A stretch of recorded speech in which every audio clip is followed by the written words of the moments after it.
The Wild Robot by Peter Brown. Chapter 37. The Squirrel. A small squirrel was scurrying through the garden. Brightbill had never seen her before. He peered out from the nest and watched her bounce across the lawn. After a minute of spying, the gosling shook his tail feathers and waddled outside. "Hello, my name is Brightbill." The squirrel froze. Then she slowly turned around, and then she started to talk. "Hi, Brightbill. My name is Chitchat, and I'm a 12-and-a-half-week-old squirrel, and I'm new around here, and your home is really big and round, and I don't understand why smoke sometimes comes out of it." Reader, I'm not quite sure how Chitchat got enough air into her lungs to go on like that, and I'm not quite sure how Brightbill had the patience to listen, but he stood there and politely nodded as Chitchat rambled on and on and on. "And sometimes I see you waddling behind your funny-looking mother, and you seem so nice that I thought I'd come down and introduce myself, but now I'm nervous and I'm talking too much, and my name is Chitchat. I think I said that already."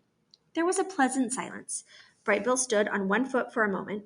Then the gosling took a deep breath and said, "It's very nice to meet you, Chitchat. I don't think you talk too much. I think you talk just enough, and I like you, so let's be friends." A big smile appeared on the squirrel's tiny face. For once, Chitchat was speechless. Chapter 38. The New Friendship. Chit-Chat wasn't speechless for long. She'd already been alive for a whole 12-and-a-half weeks, and she wanted to tell Brightbill every exciting thing and every boring thing that had ever happened to her. And so, as the new friends played and explored and ate together, the squirrel shared her stories. "I was born on the other side of the hill, and then last week I decided I was ready to build my first dray, which is what you call a squirrel nest, and now I live in that tree with the weird bump on its trunk," she said while the two of them kicked pebbles into the pond. "One time a weasel chased me through the treetops until he missed a branch and fell all the way down and crashed into a bush and walked away all wobbly, and he never bothered me again," she said while the two of them crawled through a hollow log. "Ew, gross. I saw you eat that ant one time. I ate a gnat by accident, and I didn't like it at all. I mostly eat acorns and bark and tree buds, and sometimes the yummy berries that grow in your garden," she said while the two of them took a snack break. But Chit-Chat was as good a listener as she was a talker, and whenever it was Brightbill's turn to speak, she'd keep quiet and hang on his every word. Do you know who enjoyed their conversations most of all? Our robot Roz.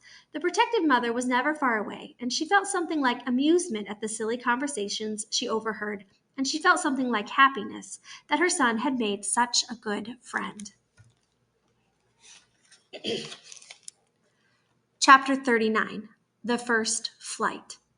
Brightbill had spent his entire life by the pond, and he was becoming very curious about what lay beyond his neighborhood. So one day his mother said to him, "Let us go for a walk, and I will show you more water than you can possibly imagine." Roz placed the gosling on her flat shoulder, and the two of them set off across the island. They marched out of the forest, crossed the great meadow, and climbed uphill until they were at top of the island's western ridge. Before them was a grassy slope that descended all the way to the dark, choppy waves that surrounded the island. "That is a lot of water," said the wide-eyed gosling. "I'm a good swimmer, but I'm not good enough to swim across that pond." "That is not a pond," said the robot. "That is an ocean. I doubt any bird could swim across an ocean." Waves rolled in from the horizon. Seagulls circled above the shore. A steady breeze blew up the slope. Brightbill's yellow fluff had recently changed over to a coat of silky brown feathers, and he spread his feathery wings in the breeze. And then, "Mama, look!" For the briefest of moments, the wind lifted Brightbill off the ground, but he quickly tipped backwards and thumped into the soft grass. "I was flying!" he squeaked. "That was not flying," said Roz, looking back at her upside-down son. "Well, I was almost flying. I'm going to try again." "I have observed many birds in flight," said Roz. "Sometimes they flap their wings quickly, and other times they fly without flapping at all. They spread their wings and soar on the wind." "So I was soaring?" said Brightbill. "Almost. There, look at that soaring seagull. It seems like she is not doing anything, but if you look closer, you will notice that she is making small adjustments with her wings and tail. I think you should try adjusting your wings in the wind, like her." Brightbill hopped onto a rock and opened his wings wide. "The wind is pushing me backwards." "Change the angle of your wings," said his mother. "Let us see what happens when they slice through the air." Brightbill slowly angled his wings downward. The more he turned them, the less the wind pushed him backward. And just as his wings leveled off, "Mama, look!" he squeaked as his feet left the ground. "I'm soaring! I'm soaring!" He hovered there for a second, rising a little higher than before, and then he sailed backwards into the soft grass again.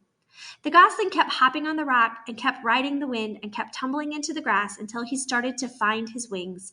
With each attempt, he floated a little higher and a little longer, and finally, Brightbill really did soar. He lifted high into the air and hung there, floating. He turned his wings down and felt himself drop. He wiggled his tail feathers and felt himself veering back and forth. "I'm a natural," he squeaked. "You are doing very well," said Roz, "but you need to keep practicing." And so they spent the afternoon practicing up on the ridge. Once Brightbill was comfortable soaring, he tried flapping his wings. He flapped high into the air. He flapped in straight lines. He flapped around and around in circles. A big smile appeared on the gosling's face. Clearly, Brightbill was designed to fly. "I'm flying, Mama. I'm really flying." "You are flying," said the robot. "Very good." Brightbill was now a real flyer, but all that flying had worn him out. He lowered himself towards the ground and tumbled into the grass one last time. His landings still needed some work. Roz placed Brightbill on her shoulder and headed back to the nest. "I can't believe I can fly now, Mama," said Brightbill in his sleepy voice. I just wish you could fly with me." And then the gosling's words were replaced by his quiet, steady breathing.